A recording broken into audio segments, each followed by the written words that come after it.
Everybody, my story, very normal people. Today in our show, a little bit. Sorry. Okay, you go first. Good. So, hello everybody, my story, very normal people. Today in our show, we have a writer. So, we have a special writer. He has written at least 12 books, and also he has an experience on TV and the others. But he will tell us more. Please, Jack. Well, welcome to our show, and please introduce yourself. Author, it's a pleasure to be here today. I'm Jack Alan Levine. I'm an author and a businessman and a recovering drug addict myself who fought that battle as a young man into my early 30s. And I'm here to share with your audience today how they can break free from the stronghold of drug and alcohol addiction that is crippling so much of our country and world today. Okay. So let's start with this one. How many books have you written up to now? I've written 12 books. I didn't plan to keep writing books. I didn't think of myself as an author at heart. I just started to write stuff down. I'm a man of faith, so I've written some God books, but I've written some business books. In a book called Success Blast, I talk about everything I've learned in business that I think is very critical to people both starting out and wanting to get ahead in business. Then I've written 2 books on addiction. One is called Addiction and Recovery Handbook, and this one has 17 other authors that contributed chapters. Baseball great Darryl Strawberry wrote the foreword. He's a champion, and not just on the ball field, but in the addiction community, and some very other important people. The goal of that book, author, was to bring in different perspectives on addiction. So we have a doctor, a psychologist, a psychiatrist, a sober homeowner, a therapist, somebody from AA and NA and Teen Challenge, and all these different treatment people, and so we can get all their perspectives in one place. So my hope and goal was that someone struggling with addiction or their family member would have in one place all the information they need to understand addiction and to seek a path for recovery. I also wrote a book called My Addict, Your Addict, that's available free to all your viewers. I'll tell them how they can get that, a free download ebook copy of any of my books that can be a blessing to them. They can just go to jackalanlevine.com/ebooks. And Alan is ALAN, jackalanlevine.com/ebooks. You can download for free any of my books. I want them to bless people and help people. We want people to have victory over this struggle of addiction. So let's start with this thing. What, according to your experiences, what does push people to addictions? Sure. It's different for some people. The interesting part, author, is it pushes everybody to the same place. It doesn't matter if you do drugs or alcohol. It doesn't matter if you drink on weekends or at night after work, or you binge drink. It doesn't matter which drug you do, if it was Percocet or cocaine or meth or opioids. It doesn't matter, alcohol. They all take you to the same place. It took me about a year of doing drugs to realize there was a problem, because they're fun in the beginning.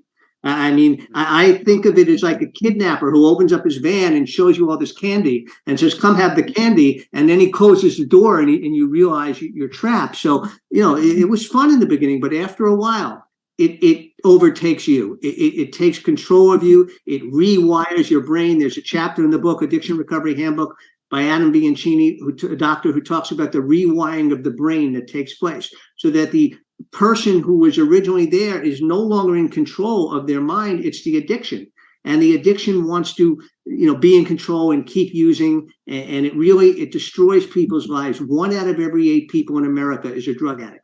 1 out of every 8 people, and it's destroying our futures, hopes, dreams, families. Now we have a fentanyl crisis, an opioid crisis, a methamphetamine crisis that is literally ripping apart families. People are dying from fentanyl. It's not just, oh, I'm a drunk, or I'm an alcoholic, or I'm a drug addict, I wasted my life, or I'm not accomplishing anything. No, people are literally dropping dead, dying. But what does it? What causes it? It's usually there's a trauma in childhood. There could be a trauma. There could be trying to escape from reality. Usually it's feelings of not being worthy, of low self-esteem. And that is a trait that runs through all of us as addicts. Even if we're type A personalities and talk good, inside there's feelings of shame, of not being good enough, of low self-esteem. And many of those feelings are sometimes subconscious feelings that have been with us since childhood.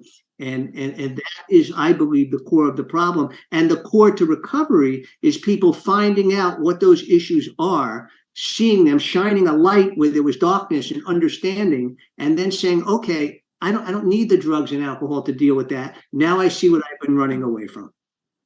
So, can you please, because you have your own experience, can you please uh, uh, explain, or not explain, how to say, can you tell us what happens in one day in your life when you are drug addicts?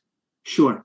So for me, my tolerance to drugs and to Percocet and cocaine and Quaaludes back in the day built up tremendously. It started, I would only use drugs at night when I came home from work. I had a very successful job on Madison Avenue as an advertising executive. And I would come home at the end of the day and I'd think, oh, I want to relax. I want to unwind. I need these.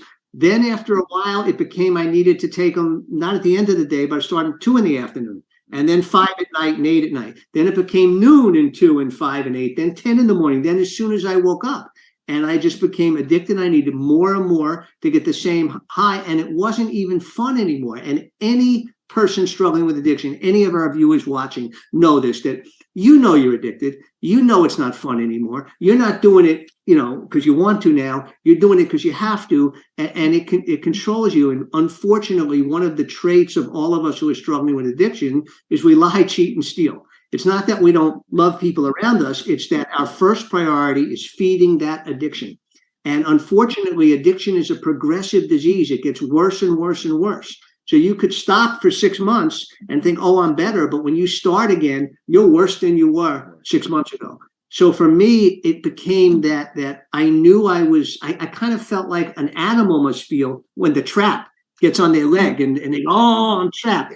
There was one specific time I realized that I couldn't get back. I always used to party, whether it was cocaine at one point, and it would take me a night or two to recover. And the older I got, then it took me a week to recover. And one time I realized that, you know what, I just couldn't get back. I couldn't just choose to get back to normal, that I really was over the line. I really was addicted, and it was destroying my life. I was high functioning. I was still working. Many addicts don't do that. But you know what? It was destroying my life. And I asked God one time, I am a man of faith, and I said to God after my addiction, why did I waste 10 years of my life doing drugs? Because it was a waste, even though I was functioning. And through God's word and his spirit, I think he revealed to me, he talks in 2 Corinthians 1 about the comfort you've received from God is the comfort you're to give others. So I don't think it was God's choice I became a drug addict. That was me making bad choices. But when I turned from it, God has used it, I believe, to allow me to help other people because I understand what they're going through. I understand the pain and the suffering and the anguish. I understand the loss of respect from family and loved ones and income and health. But most importantly, spiritually, what it does to your mind and your soul. And it's a horrible, horrible addiction. But the good news, Arthur, for me and your viewers is there is a way out of the bondage of drug addiction. So now, how can we relate a little bit with drug addicts? Let's say, how can we help him, or how can we be a help for them? Sure. So there's ways out, and there's more than one way out. And what first people have to do is get honest with themselves of, do they really want help? So we talk about hitting bottom, and sometimes someone hasn't hit bottom yet. They are enjoying what they're doing, or they haven't felt enough pain yet. They haven't felt enough loss, and they're not ready. But if you are ready for help, there are multiple ways to get out of addiction. The example I would give you is, if I said to you, hey, today I'm in Florida and I want to go to New York, and you said, go to the airport, get on a plane. And I said, I won't fly. And you said, then take a train. I said, I won't take a train. You said, take a bus. I said, I won't do that. You said, drive, hitchhike, walk, go on horseback. There's 8 different ways to get to New York. If I won't take any of them, then what I'm saying is I don't want to go to New York. But for anybody who wants to go, there's multiple ways out of addiction. Some of them are more efficient and effective than others, but they will all get you there. So let me share with you and the viewers what those ways are. Mm-hmm. First and foremost, I would pray to God. I have seen God miraculously take people's addiction from them with prayer. He doesn't heal everybody that way. He gives, doctors and therapists and people to help us. But that's the first thing. I would pray to God to remove that desire from you. Then I would go to a rehab facility, a 30 or 90-day rehab. The reason is you'll learn why you do drugs. That is the key to learn why. And you learn that in therapy and in counseling. And you need to come off the hamster wheel of your life where you're running to work and rent and girlfriends and people and obligations and kids and this. No, where you can just focus on you and get to the core in therapy with why am I like this? For some of us, there was a strong trauma in childhood, an abuse, a physical or emotional abuse. But a lot of us, that wasn't the case. I was brought up very wonderful parents, very loving parents. So I had no abuse, no trauma, but I was isolating myself. Even before I picked up a drug, I used to tell my mother in ninth grade, I didn't want to go to school. She was going to work, her and my father every day. And I'd say, I'm sick. I don't want to go to school. I was lying. I'd say, I'm sick. I don't want to go to school. They'd say, oh, poor Jack, stay home. You'll feel better. So I missed a lot of days. So before I ever picked up a drug, before I ever started smoking pot at 16 years old, I was already isolating myself from things in the world. So I had to learn in therapy, why is that? What happens is our minds are building defense mechanisms to protect us so we don't feel pain. But what we learn in therapy as we get older, that so many of those defense mechanisms we don't need anymore as we got older. It would be like a baby wearing diapers. We say that's a good idea. But when you're 10, 20, 30 years old, you don't need those anymore. A little kid on a 3-wheel tricycle, that's a good idea when you're a little kid. But when you're 10, 20, 30, you can take those things off. And in therapy, we learn that there are some things that we've carried with us that we haven't taken off, that our mind was trying to do to protect us, to avoid pain, avoid embarrassment, avoid shame, avoid feelings of less than or not being worthy. And we use drugs and alcohol to medicate that pain, to avoid it, to go to a place where we can escape that pain. So there's rehab and therapy. There's also programs like NA and AA, Narcotics Anonymous and Alcoholics Anonymous, great programs that will help you in your recovery. There's also long-term programs like Teen Challenge and Faith Farm for year-long programs that will help you. Some people need that. They need a longer time to process what they've been through. There's also outpatient counseling and therapy that you can see counselors outside. There's programs like Celebrate Recovery in the Church and others outside of the church. So there's a multiple of way. My recommendation is to go to a rehab and get off the hamster wheel and find out what your individual core decision is. I never promised to stop using drugs. I wasn't, you can't make any commitment or sign anything. Words were meaningless.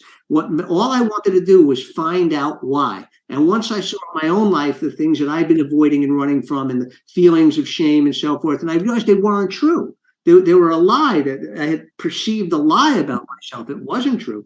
And I was able to change my perspective in thinking. The equation I would give you, authors, we used to think the world was square, and then Columbus sailed, and then we said, oh, now we think differently. It's round. Okay, we have a whole new perspective, a whole new shift, and we can give that to people through addiction. So what we've tried to do with the books is make sure that people have all the information they need to make an intelligent decision, but that nobody would ever be able to say, I didn't know what to do. I didn't understand why. One thing is that I always ask people, because also here in our city, so we have drug addicts, and the thing is that Right? you see them on the street and you feel very sorry for them, but it's very hard to help them at the same time, Yes. and for society, for the especially for the society, not Right. everybody is happy to have them around, Of because course. they can steal from you, they can do. Yep. Also, when you have kids around, they sometimes they sit in front of your porch, or I mean, the Right. apartment building. You have them on the street nearby, and it's like so. So this is a major problem. And I talk to families often, to husbands and wives who have a spouse or parents of kids. And imagine that's your child out there. That's somebody's child or brother or father or mother. And they don't want to be around the addict either. The addict has hurt themselves. They've stolen and lied and cheated. And many times the family's disassociated. What I tell parents and spouses is I say, listen, your happiness cannot be dependent on your loved one's recovery. They may or may not recover. We hope they do. But if you're saying that you can't be happy until they're happy, then they're taking the whole family down with them. So you have to create boundaries. What you want to say to the person is, well, I love you. And by the way, we experienced this with our son. I have 3 children. My oldest one went through a major addiction himself in his teens. And we went through this, and it was a struggle. We had to, kick him out of the house because we had 2 younger kids. We said, we love you. We always love you. We want to be a part of your life, but we're not going to enable this lifestyle. It's a very hard decision for a lot of parents. There are some parents who say, listen, I couldn't live with myself if he went to jail or he died.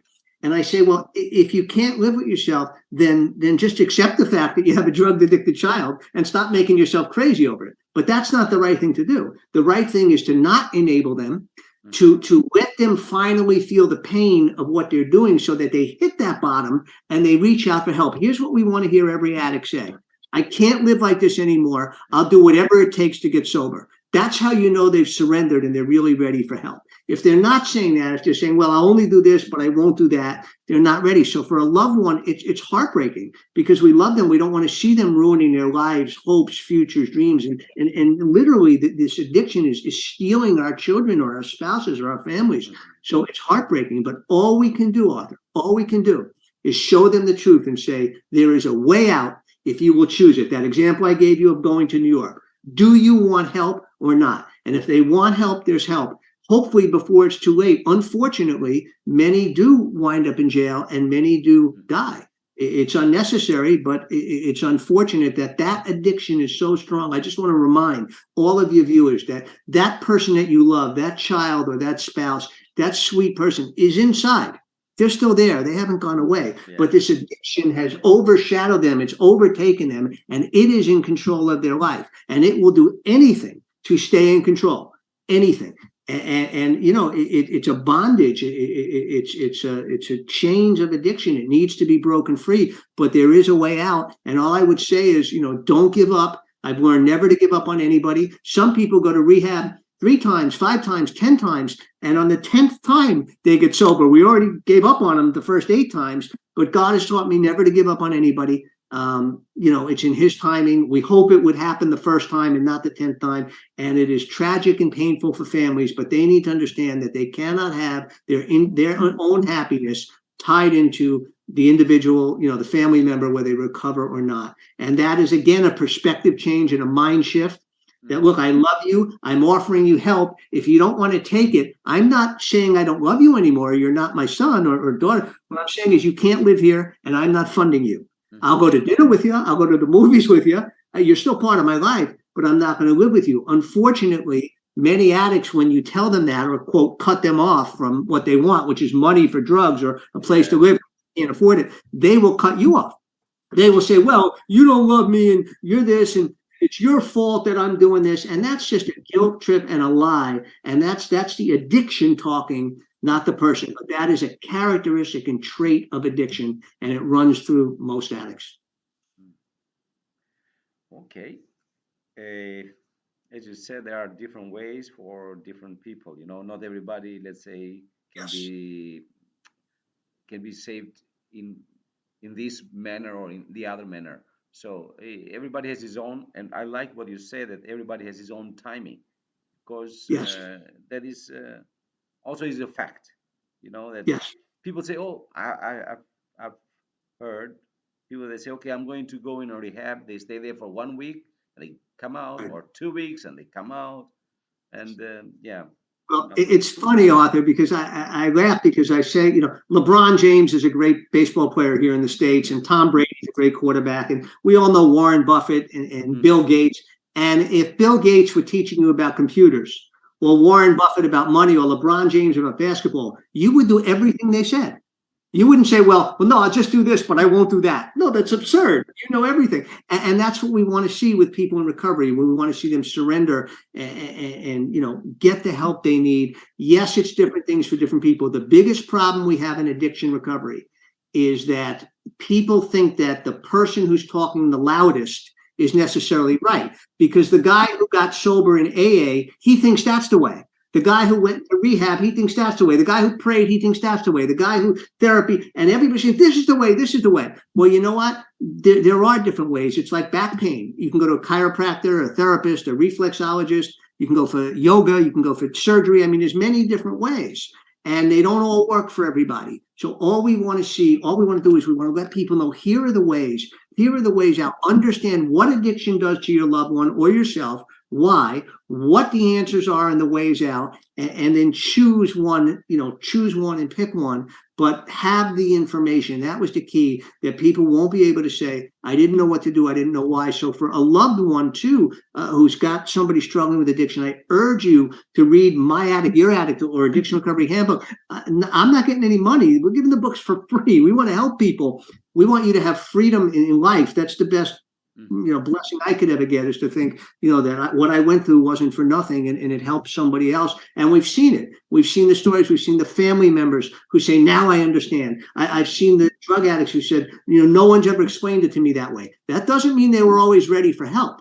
But my hope and prayer is, Arthur, that when I lay out for them what's going to happen in addiction, what it's going to do to them, and how it's going to do it, and they start to see it happening, and they start to think, oh, crap, Jack said that was going to happen, and this happened. Maybe he's right about everything. Maybe I don't have to hit bottom. Maybe I don't have to wind up in jail. Maybe I don't have to lose everything. I can choose recovery. The old line we say is, the elevator doesn't have to, hit bottom for you to get off. Yeah. You can hit the stop button at any time. And then lastly, we wonder, why would somebody choose that?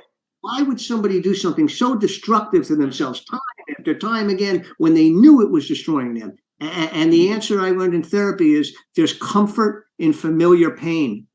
There's comfort in familiar pain, for the same reason that a child whose parents have treated them rottenly, who are getting treated wonderfully in a foster home, would still want to go with the blood parent. They always choose the blood, even though the blood parent is worse off for them. It's just comfort in that pain. When I used to use drugs, you couldn't touch me.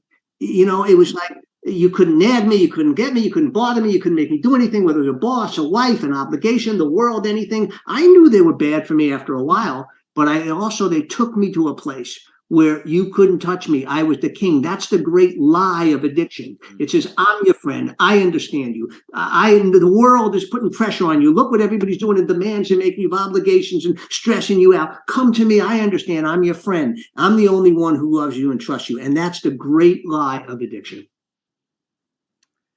Okay, because also the time is we don't have a lot of time. So can you wrap up a little bit, or can you say something to our audience? So before we close it. Yes. I want to say that I truly, truly, truly, if you are struggling with drug or alcohol addiction, there is a way out. Take it now. Trust me. And here's the challenge I have for you. I'll have a lot of respect for you if you climb up to the top of the mountain, look down, and tell me, I don't like what I see. I'll have no respect for you if you won't go up and look. This is your life we're talking about. And as I said to my son, when he finally said, after he cracked up his car and got out of jail, and he said one time, I want help. And I said, wait a minute. I said, don't do me no favors.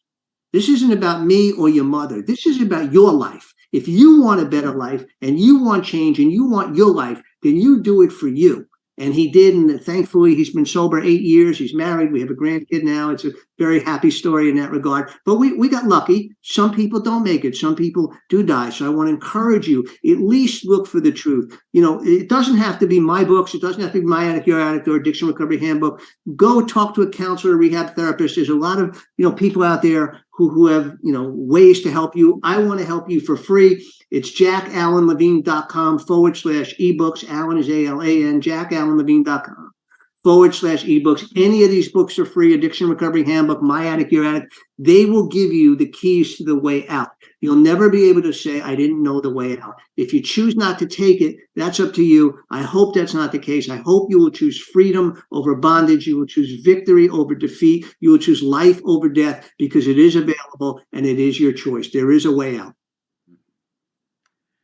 Thank you very much, Jack, for being in our show, and it was a pleasure to have you and to learn from your experience, but also from to know that there is another book. Let's say, in one sense, there's a book where people can find their way to help their kids, or I mean, their their their children or their brothers, sisters, whoever they have which have who have this problem. So it's really good to have people like you that write about their experience, and they show it from all the sides. Let's say. Yes. So that is really good. I really do appreciate it, and really grateful. Thank you very much for being with us. Thank you, Arthur. It was a pleasure and a blessing. God bless you and all your viewers. Thank you for having me on. Okay. And for all our audience, please share the video with the people that are really in need for that. And please subscribe to our channel. And just, if you have something, just write, and Jack will answer himself. If you have any write in the comment, or contact him in his website, wherever. We will write every single thing that he has, so you can contact with him. Till next time, guys. Goodbye. Okay. Thank you, Arthur. Officially, we finished. Officially, Okay. I have to stop.